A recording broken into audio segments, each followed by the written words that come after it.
ভাৰতীয় জনতা party Chirang জিলায় emergency day লৈ এখন সংবাদমেল অনুষ্ঠিত কৰিছে। আমি সকলোৱে জানো যে 1975 চনত 25 জুন তাৰিখে আমাৰ তদান্তিক প্ৰধানমন্ত্ৰী ইন্দিৰা গান্ধী ডাঙৰীয়ানীয়ে গোটেই ভাৰতবৰ্ষৰ নাগৰিকসকলৰ মৌলিক অধিকাৰ, সংবাদ মাধ্যমৰ অধিকাৰ আৰু ভাৰতীয় সংবিধানক উচ্চ তাচ্ছিল্য কৰি যি জৰুৰীকালীন অৱস্থা ঘোষণা কৰিছিলে তাক আমি তীব্ৰ ভাষাৰে গৰিহণা দিছোঁ। আৰু সেই সময়ত ব্ৰিটিছৰ সাম্ৰাজ্যক প্ৰতিহত কৰি যিসকল স্বাধীনতা সেনানীয়ে ভাৰতবৰ্ষক সেই ব্ৰিটিছৰ হাতৰ পৰা মুক্ত কৰি ভাৰতীয়সকলক স্বাধীনতা আনি দিছিলে আৰু ভাৰতবৰ্ষক বিভিন্ন ভাষা, বিভিন্ন ধৰ্ম, বিভিন্ন জনগোষ্ঠী সমিল মিলি ৰখাৰ কাৰণে ভাৰত ৰত্ন সংবিধানক অৱমাননা কৰি আৰু সেইসকল দেশপ্ৰেমিকৰ যি উদ্দেশ্য আছিলে সেই উদ্দেশ্যক বিভ্ৰান্ত কৰাৰ যি প্ৰয়াস তেওঁলোকে কৰিছিলে, সেই সময়ৰ ভাৰতৰ কোনো নাগৰিকেই নিজৰ মনৰ কথা তুলি ধৰিব পৰা নাছিলে। কোনো সংবাদ মাধ্যমেও কংগ্ৰেছ চৰকাৰৰ বিষয়ে কোনো ধৰণৰ সংবাদ প্ৰচাৰ কৰিব পৰা নাছিলে। এনেকুৱা কি গোটেই ভাৰতবৰ্ষক যিটো গণতান্ত্ৰিক ব্যৱস্থা, সেই গণতান্ত্ৰিক ব্যৱস্থাক ধূলিসাৎ কৰি তেওঁলোকে একমাত্ৰ তেওঁলোকৰ ৰাজনৈতিক মুনাফাৰ কাৰণে এই কাম তেওঁলোকে কৰিছিলে। আৰু সেই কামৰ এটাই উদ্দেশ্য আছিলে যে আমাৰ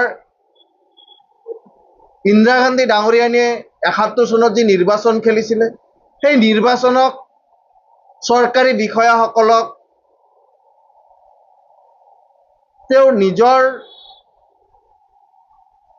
যি ক্ষমতা, সেই ক্ষমতাৰ দ্বাৰা চৰকাৰী বিষয়াসকলক অপব্যৱহাৰ কৰি নিৰ্বাচনত জয়লাভ কৰিছিলে আৰু সেই নিৰ্বাচনক এলাহাবাদ উচ্চ ন্যায়ালয়ে তেওঁ জিকা তেওঁৰ পদবীক খাৰিজ কৰিছিলে। আৰু তাৰ কাৰণে আৰু 6 বছৰ তেওঁ কোনো ঠাইৰ পৰা ভাৰতবৰ্ষৰ কোনো ঠাইৰ পৰাই তেওঁ নিৰ্বাচন খেলিব নোৱাৰিব, সেই ৰায় দিয়াৰ কাৰণে তেওঁ এই জৰুৰীকালীন ব্যৱস্থাৰ এটা সেই সময়ত 1975 চনত 25 মাৰ্চ দিনাই আৰম্ভ কৰিছিলে।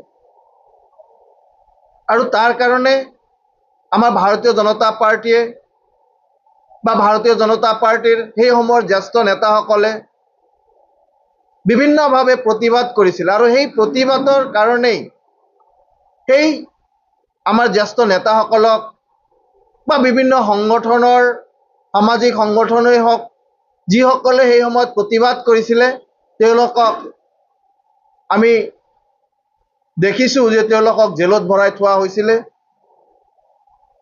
সেই সময়ৰ প্ৰশাসনৰ দ্বাৰা তেওঁলোকক মানসিক শাৰীৰিকভাৱে তেওঁলোকক অপদস্থ কৰা হৈছিলে। সেই তাৰ প্ৰতিবাদত ভাৰতীয় জনতা পাৰ্টি সেই সময়ৰ পৰা আজিলৈকে এই দিনটোক কলা দিৱস হিচাপে পালন কৰি আহিছে। সেই দিনৰ পৰা মুক্তি দিয়াৰ কাৰণে ভাৰতীয় জনতা পাৰ্টিৰ প্ৰতিজন জ্যেষ্ঠ কাৰ্যকৰ্তাই কাম কৰি গৈছিলে। আৰু আজিৰ দিনত ভাৰতীয় সংবিধানক যি মৰ্যাদাৰে গণতান্ত্ৰিক প্ৰতিষ্ঠাৰে যেনেকৈ ভাৰতীয় জনতা পাৰ্টিয়ে কাম কৰি গৈছে তাক প্ৰতিবাদ কৰি কংগ্ৰেছৰ কিছু নেতা যেনেকৈ ৰাহুল গান্ধী ডাঙৰীয়া, যেনেকৈ আমাৰ অসমৰ গৌৰৱ গগৈ ডাঙৰীয়াই সেই সংবিধানৰ নামত এখন ৰঙা কিতাপ হাতত লৈ বিভিন্ন ঠাইত ঘূৰি ফুৰিছে আৰু কৈছে যে ভাৰতীয় সংবিধানক বিজেপি চৰকাৰে শেষ কৰি দিলে। আৰু সেই সময়ৰ কথা যদি 1975 চনৰ কথা কওঁ, সেই সময়ত তেওঁলোকে ভাৰতীয় সংবিধান ৰচয়িতা আৰু আমাৰ যিসকল স্বাধীনতা সংগ্ৰামী তেওঁলোকৰ সপোনক, ভাৰতীয় সংবিধানক, সংবাদ মাধ্যমক যি নিক্ষেপ কৰাৰ এক ষড়যন্ত্ৰ কৰিছিলে, সেই কথা হয়তো তেওঁলোকে পাহৰি গৈছে। আজি গোটেই ভাৰতবাসী আৰু অসমবাসীক মই আপোনালোকৰ জৰিয়তে অনুৰোধ কৰিব বিচাৰিছোঁ যে সেই সময়ৰ কথাবোৰ, সেই জৰুৰীকালীন অৱস্থাৰ কথাবোৰ যাতে গোটেই ভাৰতবৰ্ষ তথা অসমৰ জনগণক তেওঁলোকে এই মেছেজটো দিয়ে।